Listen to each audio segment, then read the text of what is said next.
Nous sommes en guerre. Voilà ce qui pourrait résumer l'ambiance dans les locaux de Nintendo. La firme japonaise a attaqué en justice Tropic Ace, société à l'origine de l'émulateur de Switch Yuzu, causant ainsi la fermeture du logiciel, ainsi que Citra, l'un des rares émulateurs permettant encore de jouer à des jeux 3DS aujourd'hui. Bonjour à tous et bienvenue dans ce premier podcast, le podcast de pop culture dont vous avez besoin. Aujourd'hui, on s'attaque à la guerre de Nintendo contre l'émulation et ses conséquences pour le rétro gaming.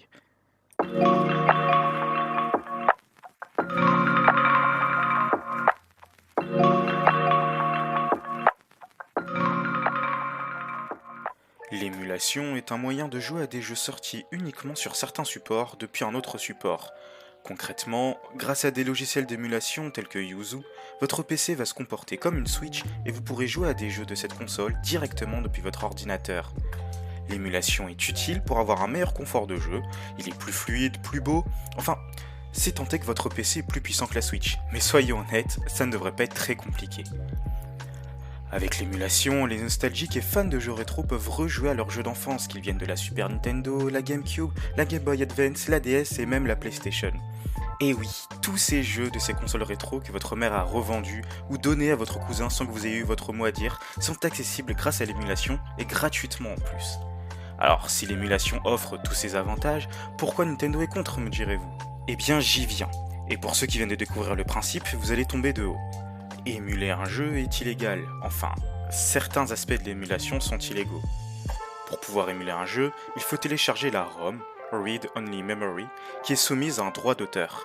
Et c'est cette ROM qui contient toutes les données nécessaires au bon fonctionnement du jeu. Il contient les images, les musiques et bien sûr toutes les lignes de code qui font que le jeu fonctionne. Ce sont ces mêmes informations qui sont contenues dans les cartouches de Switch ou dans les CD. Obtenir les ROM sur des sites, c'est du piratage.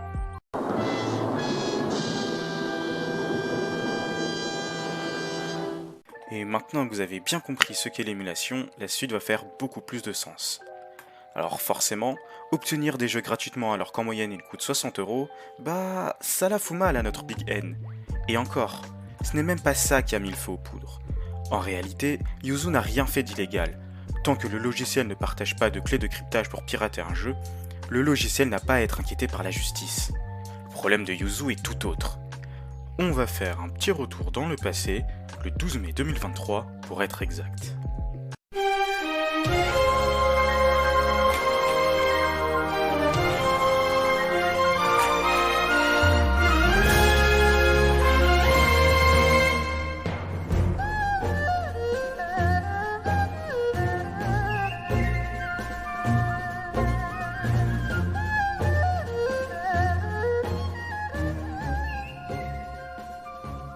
Alors que le monde entier découvre Zelda Tears of the Kingdom, la suite tant attendue de Zelda Breath of the Wild, certains petits malins avaient déjà eu accès au jeu en avance, et ce, sans l'accord de Nintendo. Grâce à Yuzu, il était possible de jouer à Tears of the Kingdom en avance, et ça, c'est impardonnable pour la firme japonaise. Nintendo va alors porter plainte contre Tropic Ace sur la conception de Yuzu. Même si le but premier du logiciel n'est pas de pirater des jeux, force est de constater qu'il a contribué à du piratage de masse. Yuzu permet de contourner les mesures technologiques de Nintendo pour empêcher la copie de ses jeux, et ce principe même est contraire au DMCA, le Digital Millennium Copyright Act, la loi américaine sur les droits d'auteur. Il est donc bien normal pour Nintendo de faire valoir ses droits, et Tropical Ace en est bien conscient. Les deux entreprises ont rapidement trouvé un accord, les créateurs de Yuzu doivent verser 2,4 millions de dollars de dommages et intérêts à Nintendo, n'hébergeront plus leur logiciel, et donc il ne sera plus possible de le télécharger. Une grande victoire pour Nintendo donc, et on les comprend. Cependant, l'histoire ne s'arrête pas là. Jusqu'à présent, je ne vous avais parlé que de Yuzu qui permet d'émuler des jeux de la Nintendo Switch, mais Tropic Ace a un autre émulateur qui a dû fermer suite au procès de Nintendo. Il s'agit de Citra, et là, la fin de ce logiciel pose beaucoup de problèmes. Citra est un logiciel d'émulation pour les jeux de la Nintendo 3DS qui, au passage, est du rétro gaming maintenant. C'est dur, je sais, mais il faut l'accepter. Elle est sortie il y a 13 ans maintenant. Nintendo a déjà bien fait son deuil puisque la console n'est plus produite, plus aucun jeu ne sort sur la console et tous les services en ligne ont fermé.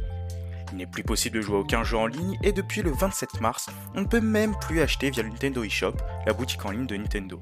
Cette dernière idée est particulièrement brillante puisque certains jeux et certains contenus ne sont accessibles que via cette boutique. Il ne reste donc plus que le marché de l'occasion pour acheter de nouveaux jeux.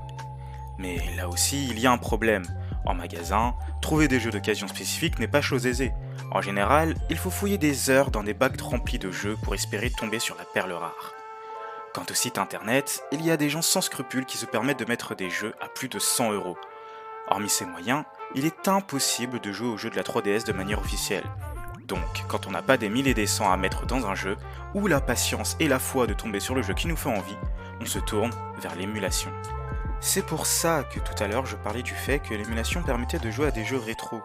Citra permettait de sauvegarder ces jeux de la 3DS et de faire en quelque sorte un devoir de mémoire. Alors évidemment, il y a d'autres émulateurs, mais ils ne sont pas tous aussi stables que Citra. Nintendo a bien compris que leurs joueurs sont bien nostalgiques et adorent les consoles rétro, et c'est pourquoi l'entreprise a incorporé son propre émulateur dans la Switch. Alors, il n'y a pas un émulateur pour toutes les consoles, mais il y en a un pour la NES, la Super NES, la Game Boy Advance et même la Nintendo 64. Le problème de ce service, c'est qu'il ne contient pas tous les jeux, et pour couronner le tout, il n'y a pas de version française sur certains jeux. Maintenant, imaginez que pour avoir accès à ces émulateurs bâclés, vous devez payer 40 € par an. Je rigole, mais imaginez quand même. Je vous l'accorde, 40 € à l'échelle d'une année, ce n'est pas beaucoup, et en réalité, vous ne payez pas que pour ça. Vous payez également le fait de pouvoir jouer en ligne avec vos amis, et vous avez accès à tout le contenu additionnel de Mario Kart 8 Deluxe.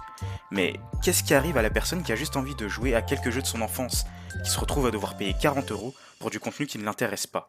Il ne faut pas se voiler la face, la manière dont est utilisé Citra aujourd'hui est toujours illégale, mais ce logiciel reste l'un des seuls moyens raisonnables et abordables pour découvrir ou redécouvrir les chefs-d'œuvre de la 3DS.